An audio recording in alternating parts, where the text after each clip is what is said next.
I look over and I see my friend Tyler, and he's doing it, and he just bumps me and says, "Hey, come on, worship with me." And I said, "All right, I'll give it a try." So turns out I really like it, and it's pretty fun. It feels really good.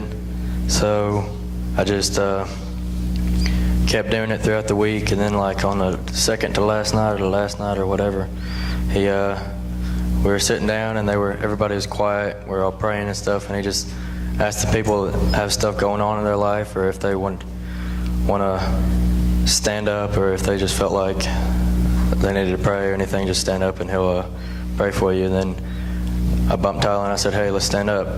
And so we stood up. He stood up with me, and then after we stood up, then he said, "Everybody, if you want to, you can come down to the stage. You can come down to the altar and pray."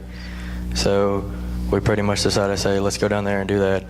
And so it was just me and him pretty much. I think we were the first people to get up there, and we just walked, and I laid my head down on the stage, and he did the same right beside me. And I was just praying a lot. I asked God that he would help me get closer to him, and he did. We were sitting there, and I just felt like 900,000 hands on my back. And it was really awkward because I didn't know who they were. And Chris Widener, he came up beside me, and he was praying for me and praying with me and stuff. And then about that time, they said, "All right, everybody, let's leave. Let's get out of here and stuff." So we turned around, and he said, "Turn around and look at all these people behind you." And I turned around, and they're like 1,000,000,000,000,000,000 people behind me. And I didn't know they're there for me. They was just there. So he said, "All these people are here for you," and that felt pretty good. But after that, me and Tyler, we decided, hey, I think we feel pretty good. So we went and sponsored a child, and his name's Carlos. He lives in Brazil. He's a pimp. But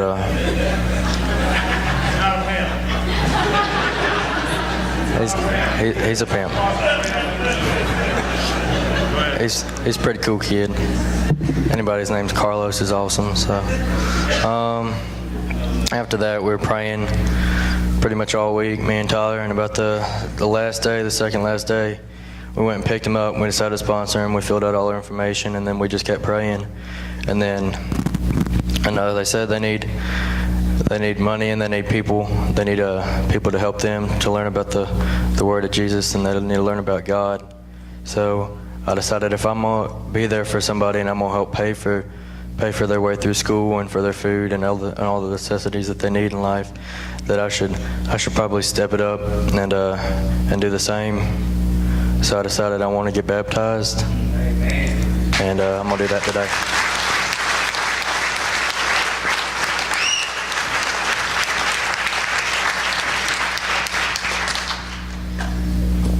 Just a little synopsis of what Alex said.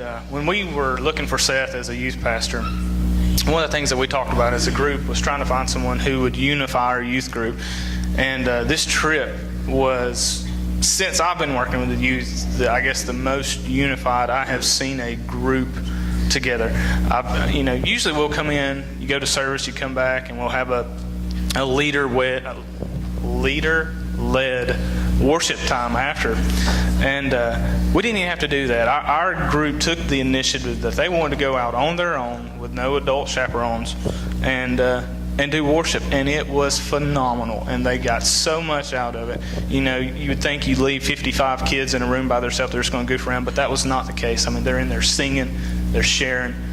Basically, one person would get up, and it just fed the entire group. People just got up one after the other and shared stories.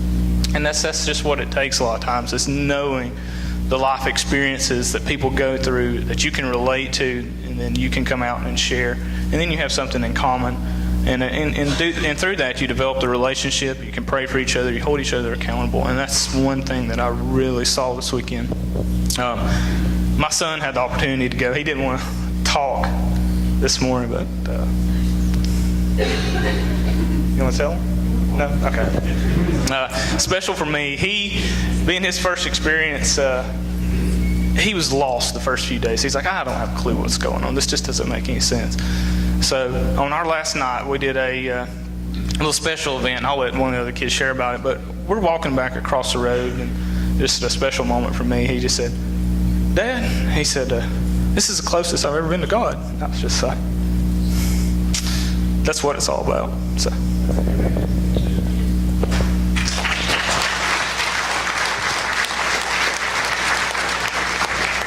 Alex and Chris is actually going to baptize Alex, which I think that's really cool that we're able to do. But they're going to go ahead and go and get prepared. I think we're having baptism right after we get done. So y'all give it up for Alex one more time, all right?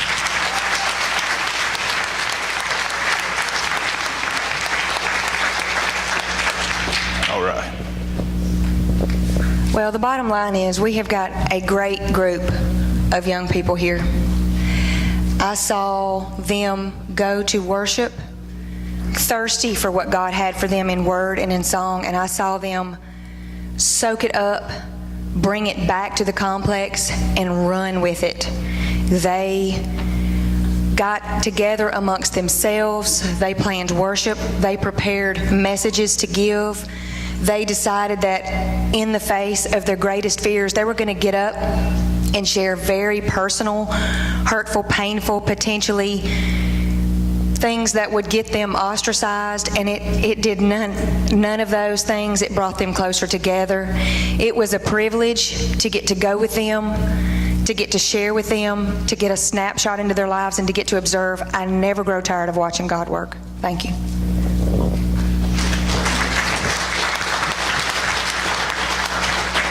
Now we're going to get to the students, but what Wendy just said, I just want to reiterate to everyone: the very thing that you're afraid to share, because you're afraid that it's either going to make you look bad or make somebody think bad of you. That's the very thing. The enemy's trying to hold that in, because if he can make you hold it in, he can just stop us. And so what happened is, in these student times, when some of our leaders began to share personal, they got real transparent.